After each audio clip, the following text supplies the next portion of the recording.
우리 다음 주에 또 같이 합을 잘 맞춰보도록 하겠습니다. 자, 우리 오늘 요한복음 21번째 시간입니다. 대답할 것을 항상 준비하라 라고 하는 제목으로 오늘 주신 말씀 함께 살펴보도록 하시겠습니다.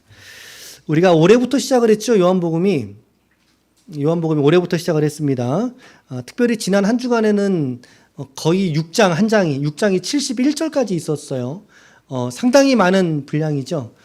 그 내용까지 6장을 함께 좀 우리가 머물러 있었는데요. 6장 내용은 어떤 내용이었습니까? 우리 오병이어 내용이에요. 오병이어 사건. 오병이어 사건이 말하고자 하는 본질은 예수가 생명의 떡이라는 거예요. 너희들이 지금 먹고 배부른 그 떡이 너희에게 진짜가 아니라 너희를 영원히 살게 하는 그 생명은 나라고 하는, 예수라고 하는 떡을 먹을 때 너희가 영원히 줄이지 아니할 것이다 라고 하는 거예요. 영혼을 살리는 참된 양식이 바로 예수님이시다 라고 하는 그 강화를 아까 주로 있는 장면이 6장에 있는 말씀이셨단 말이죠. 자, 우리 7장인데 우리 1장부터 6장까지 내용들 잠깐 이렇게 좀 서머리를 좀 하고 넘어갈까요? 자, 요한복음 1장에서는 세례 요한이 등장을 했지요. 세례 요한 등장해서 예수님을 보고서 뭐라 그랬습니까?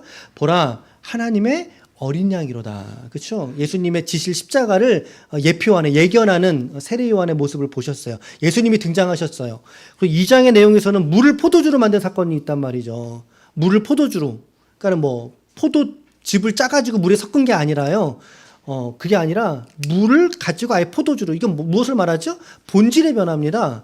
아예 존재 자체가 바뀌어졌다라는 거예요. 그러니까 우리는 2장에서 우리가 묵상할 수 있는 우리의 메시지는 무엇이 있을까요? 나라고 하는, 예수 믿기 이전에 나라고 하는 존재가 뭐예요? 철저한 죄인, 죄가 아니고선 지은 게 없고 살아갈지 못하는 나라고 하는 죄인을 예수를 통하여 우리가 하나님의 의인, 하나님의 백성, 자녀 삼으시는, 이건 뭐죠? 완전한 변화죠. 존재의 변화죠. 이것을 예표하는 거예요. 이 2장의 말씀에서 물을 포도주로 만든 사건, 주님이 역사하신 사건. 3장에서는 니고데모와의 대화입니다.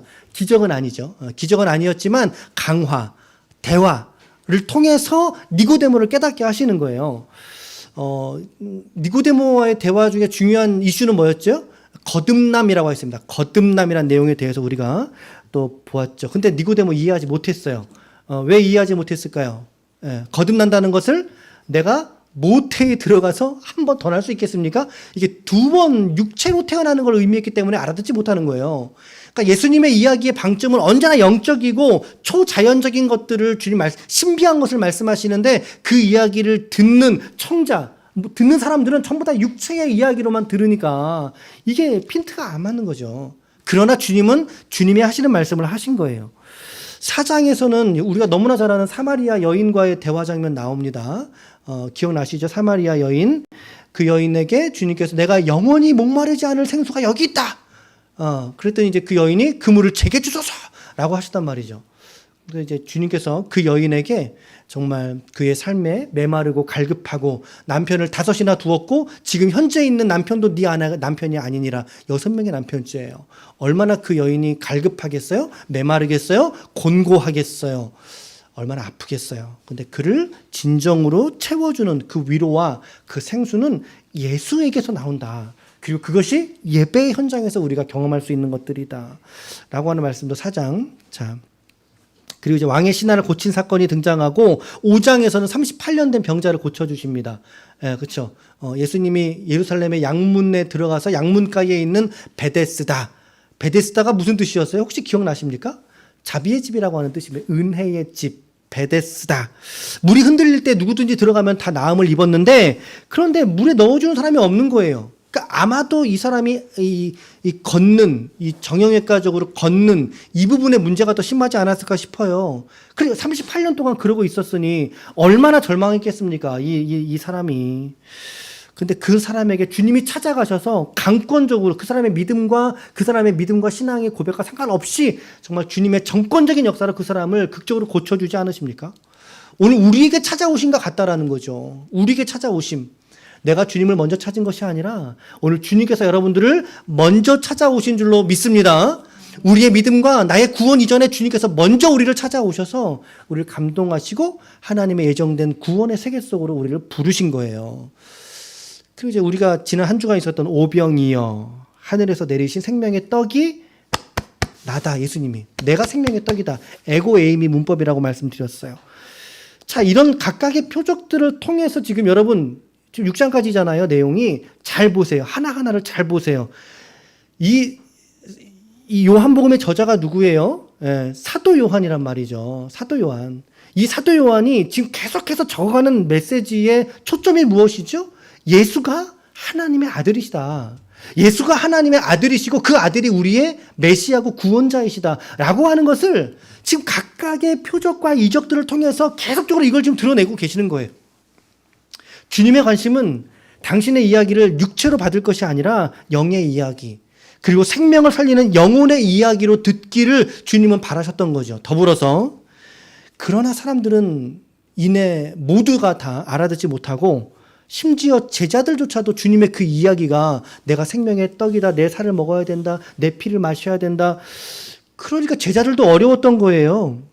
주님이 제자들에게 그때 뭐라고 말씀하십니까? 사람들이 다 떠나갔어요. 너무나 어려운 얘기한다. 저 사람 이상한 사람이다. 한 사람, 두 사람, 사람들이 떠나가니까 예수님이 12제자들에게 말하시는 거예요. 너희도 나를 떠나가려느냐. 저는 이 말씀이 참 너무나 이렇게 안타깝게 들리는 말씀이었어요. 주님의 심정으로 들어가서 주님 이 이야기를 한다면 어떻게 이야기를 하셨을까? 막 화난 투로 말씀하셨을까? 막 섭섭한 투로 말씀하셨을까? 근데 저는 연민과 안타까움으로 주님이 그 말씀하셨다고 생각이 들었어요. 너희도 나를 떠나가려 하려느냐. 오늘 이 말씀이 여러분들의 귀에도 동일하게 들려지는 주님의 음성 되시기를 바랍니다. 오늘 우리도 주님의 이 말씀 앞에 우리 모두가 함께 설 때가 반드시 있을 거예요. 영빈아, 너도 떠나려느냐? 우리가 잠시 잠깐 주님을 떠나 있었으나 혹은 미끄러져 있었으나 그러나 우리가 우리를 붙드시고 우리가 주님의 손을 놓을 때조차도 주님은 우리를 붙드셔서 오늘 이 자리에 이처럼 불러와 주신 줄로 믿습니다. 이것이 하나님께서 우리에게 베푸신 은혜죠. 자, 그 질문을 했더니 그 중에 제자 중에 베드로가 이런 대답을 하는 거예요. 자, 말씀을 잘 읽을게요. 시작. 시몬 베드로가 대답하되, 같이 읽을게요. 주여, 영생의 말씀이 주께 있사오니 우리가 누구에게로 가오리까? 우리가 주는 하나님의 거룩하신 자이신 줄 믿고 알았사옵나이다 라고 예수님 앞에 엎드려서 엎드리진 않았겠죠. 예수님 앞에서 이렇게 대답을 하고 있는 거예요. 자, 이와 평행한 말씀이 다른 공간복음서인 마태복음에 기록되어져 있기를 오늘 우리가 조금 전에 같이 이 합을 맞추었던 그 말씀이에요. 마태복음 16장 16절 17절인데 자, 같이 읽을게요. 시작. 시몬 베드로가 대답하여 이르되 주는 그리스도시요 살아계신 하나님의 아들이십니다. 동의하십니까? 예, 우리 믿는 고백이죠. 이 기록이 기록되어져 있어요. 그런데 주님께서 말씀하셨습니다. 너가 이렇게 깨달은 것, 너가 내가 누구인지를 깨달은 그것은 너가 똑똑해서 너가 지혜가 있어서 깨달은 것이 아니라 뭐라고요? 예수께서 대답하여 이르시되 바요나 시몬아 네가 복이 있도다. 이를 내가 하나님의 아들 된 사실을 네게 알게 하니는 혈육이 아니요 네 지식이 아니요 너가 지혜가 뛰어나서 너가 깨달은 것이 아니라 시작. 하늘에 계신 내 아버지시니라. 하늘에 계신 내 아버지시니라. 다른 말로 표현해 본다면 베드로 안에 임재하고 계셨던 성령 하나님으로 인한 그 성령의 지혜로 인하여 베드로가 이와 같은 예수를 고백할 수 있게 되었다라고 하는 것이죠. 여러분, 우리는 하나님이 아니고서는 우리는 알아들을 수가 없어요. 우리의 지식으로 깨달을 수도 없는 존재가 오늘 나라고 하는 사실을 우리 모두가 알아야 한다는 것입니다. 오늘 여러분들의 지식 그리고 여러분들의 지혜 속에 오늘 하나님께서 깨닫게 하시는 이 성령께서 깊이 관여하시고 역사할 수 있기를 축복합니다. 성령 하나님을 구하시고 간구하시고 하나님 제 안에서 지식이 되어주시고 제 안에서 지혜가 되셔서 이 일들을 깨닫게 하여 주시옵소서라고 우리가 기도하면 너무나 좋겠어요. 가정의 문제들 또 사업의 우리 건강의 문제 우리가 문제처럼 여기는 모든 삶의 순간순간들마다 이 성령의 지혜로 말미암아 지혜로 말미암아 우리가 깨달을 수 있다면 얼마나 복된 사람들이겠습니까? 예. 이런 문맥의 그간의 과정들을 통해서 이제 예수님은 더 빛으로 드러나고 계시는 거예요. 더 빛으로. 근데 빛으로 드러나면 어떻게 돼요? 눈에 띌 수밖에 없는 거예요, 예수님이. 눈에 띌 수밖에 없죠. 주님도 점점 더 고난과 십자가를 향하여 이 요한복음의 서사가 점점 더 흘러가고 있습니다. 그렇죠? 이제 뭐 7장인데 13장부터 이제 우리 2부잖아요. 그렇죠? 이제 한 주간의 이야기가 기록되어 있잖아요. 얼마 남지 않았어요. 주님께서 십자가로 한 걸음씩 가까이 나아가고 있는 것을 우리가 보게 돼요. 자, 6장까지의 이야기는요, 배경이 여기에요. 6장 59절 말씀에, 이 말씀은 예수께서 어디에서? 가버나움 회당에서 가르치실 때 하셨던 이야기인데, 그런데 오늘 7장, 우리가 오늘 7장 읽었잖아요. 7장 1절 말씀에는 그 후에 예수께서 어디에서? 그렇죠. 갈릴리에서 다니시고 유대가 아니시다. 유대인들이 죽이려 함이니라. 그러니까 이제 1절 말씀에 그 후라고 기록이 되어져 있잖아요. 그러니까 이제 그 후라는 단어 속에 사실은 여러분 이 사복음서를 각각 연대기적으로 맞춰서 스터디를 하다 보면 저 6장 마지막과 7장의 첫 구절 사이에 많은 사건들이 있어요. 다른 복음서들에는. 근데 그 사건들은 모두 이 사도 요한이 생략하고 있어요. 기록을 하고 있지 않고 있단 말이죠. 그리고 나서 그 후라고 하는 단어 속에 다 지금 넣고 있거든요. 그 이유가 무엇일까? 다른 공간복음서에 있는 내용들을 왜 기록하지 않았을까? 그것은 이 사도 요한의 의도적인 기록이죠.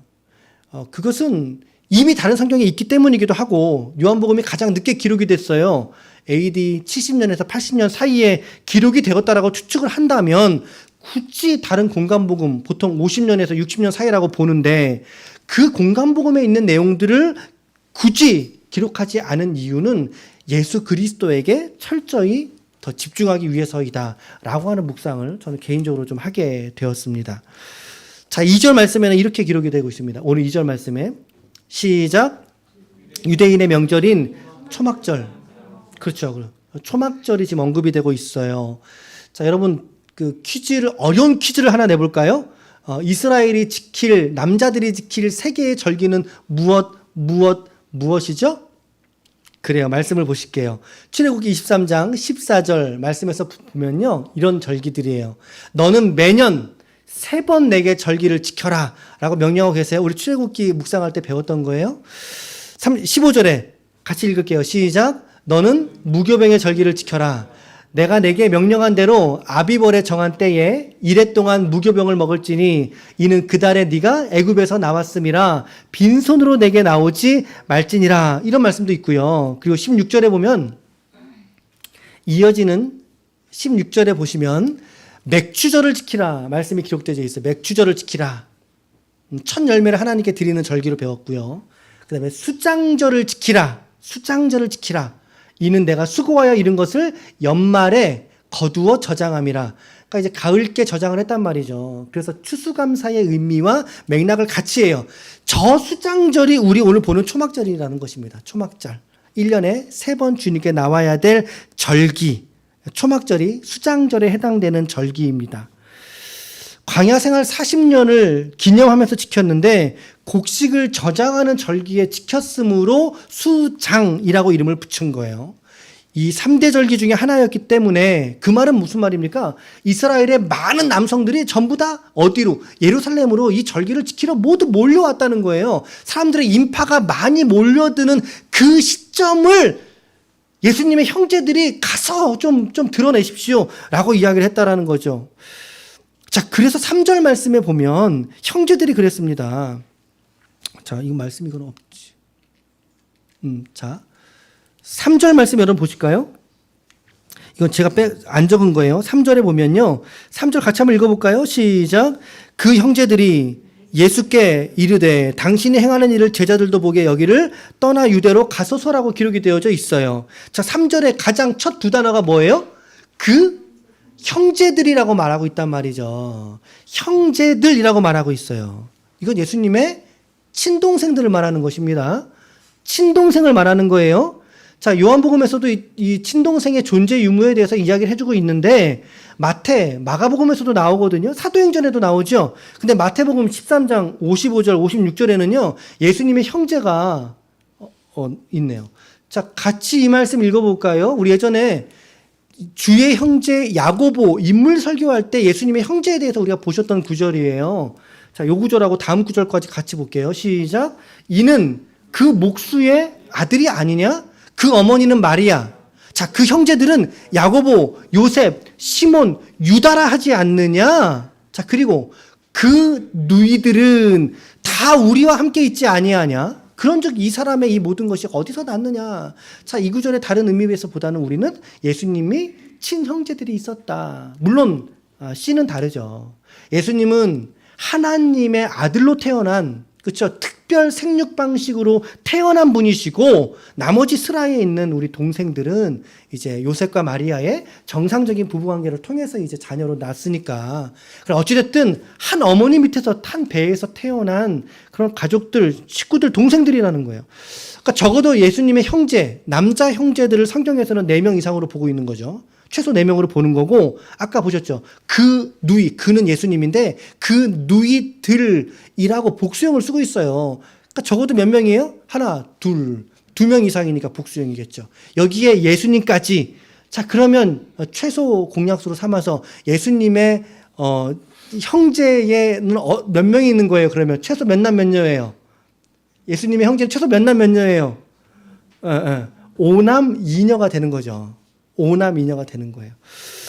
저는 이렇게 성경을 이렇게 하나하나 추적해 가다 보니까 이런 지점들이 좀 새롭고 또 이렇게 재밌게 좀 느껴졌는데, 여러분들은 재밌게 느껴지시는지는 모르겠어요. 저 말씀 준비하면서 참 재밌다. 성경 이렇게 보니까 참 재밌다. 우리가 언제 예수님의 형제가 몇 남 몇 년지 우리가 이렇게 알턱이 있었습니까?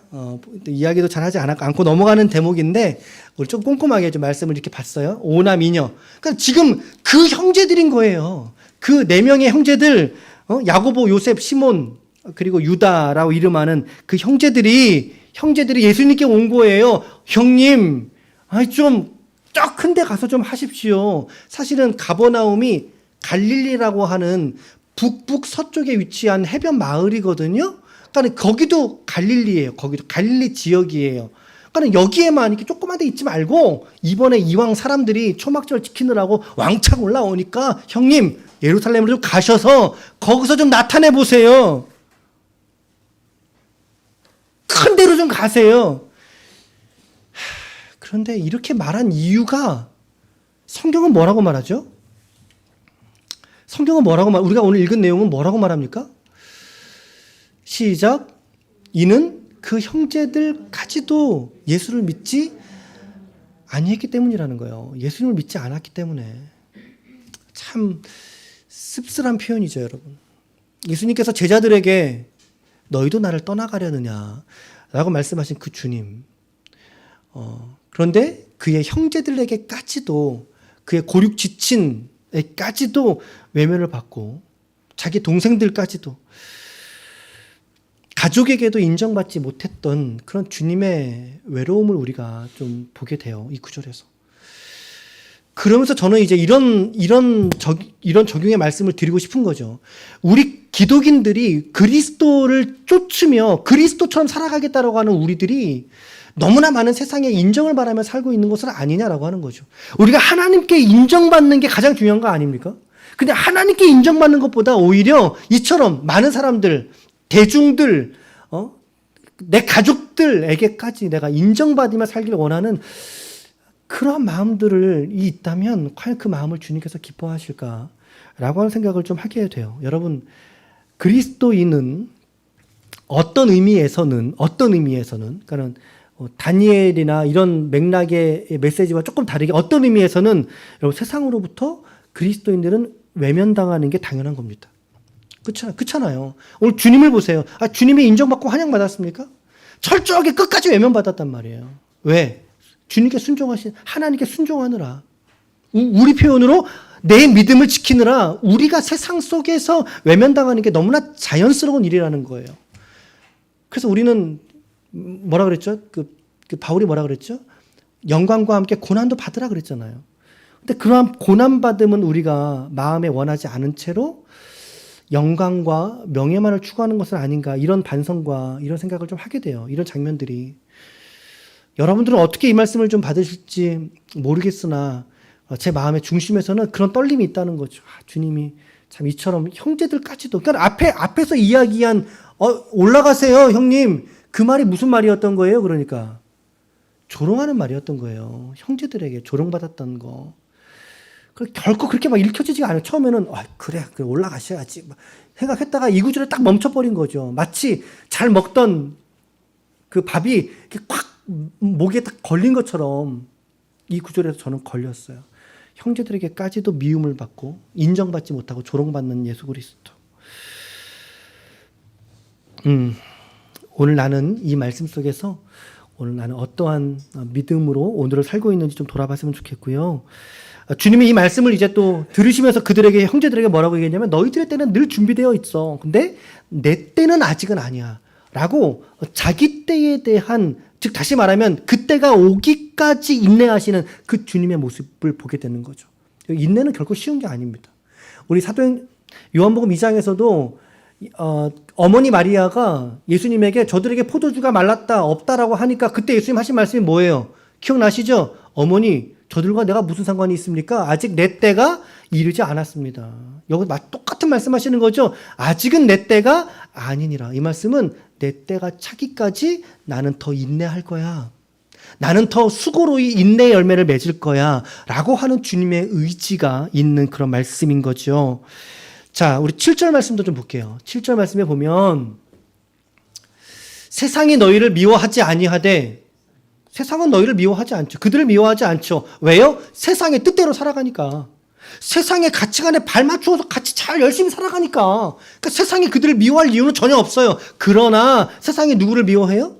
예수님을 미워한단 말이에요. 미워하는 이유가 뭐예요? 내가 세상의 일들을 악하다라고 증언했기 때문이다. 세상이 주님을 미워했다면 그 주님을 따르는 우리는 세상이 예뻐하겠어요? 미워하겠어요? 오늘 우리도 미워하는 게 맞는 거죠. 맞아요. 세상이 우리를 미워해요. 우리가 직장 생활을 하다 보면 또 대인관계를 또 특별히 예수 안에 있지 못하신 분들과 함께 대인관계를 하다 보면 늘 언제나 갈등이 늘 생겨요. 과연 내가 이 지점을 넘어갈 것인가? 이 지점 왔다 갔다 하죠. 내가 과연 주일 성수를 온전히 지킬 것인가? 갔다 하죠. 내가 주님께 예물을 드릴 것인가? 갔다 하죠. 그러나 그러한 상황에서도 우리는 예수께서 우리에게 베푸신 은혜를 기억하면서 믿음을 선택하고 또 진리를 선택하면서 우리가 믿음의 선택을 감당해야 할 줄로 믿습니다. 옳은 것을 선택하고 주님이 원하시는 것을 선택하며 살아가다 보면 우리는 고난 가운데, 이 세상에서 때로는 핍박 가운데, 아니 조롱 가운데 우리가 살아갈 수도 있다 이 말이에요. 있다 이 말이에요. 어떤 한 자매가 병원에 이제 중환자실에 간호사로 이제 취직을 했어요. 취직을 했는데 선임 간호사가 너무나 잘해주더라는 거예요. 너무나 잘해주더래요. 근데 이제 회식을 했어요. 회식을 했는데 술자리에서 이제 선배가 술을 따라줬어요. 근데 술을 따라주는 걸 받지 않았던, 믿는 사람입니다. 안 받겠습니다. 그리고 안 받았던 거예요. 안 받았더니 다음 날부터 그 선배님의 표정이 달라진 거예요. 그래가지고 혹시 그 갈군다는 거 표현 아세요? 그런 표현 아세요? 그거를 6년 동안이나 당했다. 6년 동안이나. 참 그게 뭐라고? 그게 뭐라고? 근데 그 믿음 지키겠다고. 근데 6년 동안의 고난을 당하면서도 믿음을 신실하게 지켰던 그런 이야기를 바로 얼마 전에 또 교제하면서 나눈 기억이 갑자기 지금 생각이 났어요. 교환에 없는 내용이지만 갑자기 생각이 났어요. 여러분, 그런 거예요. 우리가 믿음을 지키려고 노력하다 보면 세상에서 자꾸만 거친 일들이 있게 돼요. 거친 일들이. 그러나 오늘 주님처럼 그 거치는 일에 뒤로 물러가지 마시고 오라 나에게 오라. 내 믿음을 내가 지키겠다. 라고 하는 믿음의 결연한 결단을 가지고 여러분들의 믿음을 지켜낼 수 있기를 축복합니다. 아멘. 세상이 우리를 미워하는 거 너무나 당연한, 유사 그리스도인이 아닌 이상 그리스도인들은 세상을 살아가는 게 쉽지 않아요. 오늘 여러분들이 이 세상을 살아가실 때는 좀 어떠세요? 내가 세상을 살아가는데 고민도 없고 너무나 이 세상이 편안하고 이 세상이 너무나 안락하게만 내가 살아간다면 그러면 한번 거꾸로 신앙을 한번 점검해 보셔야 돼요. 과연 내 믿음이 진짜인가? 진짜 백이 믿음이 맞는가? 왜? 바른 신앙이라면 세상에서의 있을 차별과 고난, 그것을 거절하지 않고 받아들일 줄 알거든요. 그 안에서 그리스도를 묵상하고 추구하고 바라보게 되거든요.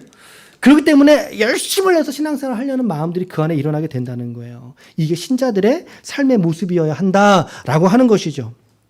물론 여러분들에게 직장생활 하시면서 애매하게 고난당하라 그런 이야기는 아닙니다. 믿음으로 인해서 이 세상을 바라보는 세계관에 있어서의 차이로 말미암아 반드시 우리는 세상과 구별되어져야 할 줄로 믿습니다.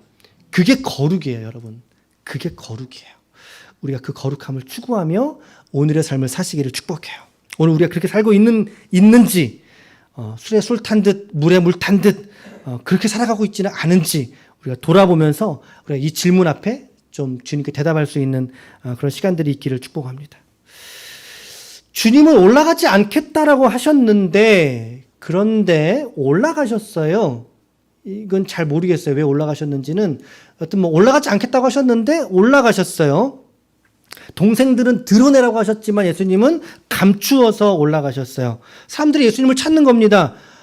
그가 어디 있느냐라고 묻는 거죠. 형제들에게 물었을 거 아니에요. 이미 그 이야기는 형제들을 보면서 예수를 찾았다는 이야기는 뭐예요? 예루살렘에 이미 예수에 관한 소문과 이야기가 어떻게 됐다? 이미 퍼져 있었다. 이미 드러나 있었다라고 하는 이야기예요. 또 다른 말로 논란의 대상이 예수로 점점 모아지고 있더라라고 하는 의미가 그 안에 있을 거예요. 그런데 예수를 찾는 사람들 앞에 예수에 대해서 증언하는 사람들이 두 부류가 있어요. 딱 두 부류로 나눠지네요. 오늘 말씀 보니까. 어떤 그룹으로 나눠집니까? 그게 12절, 13절이죠. 우리 오늘 읽었던 마지막 문장들이에요. 자, 12절, 13절을 우리 같이 한번 읽어볼게요. 시작.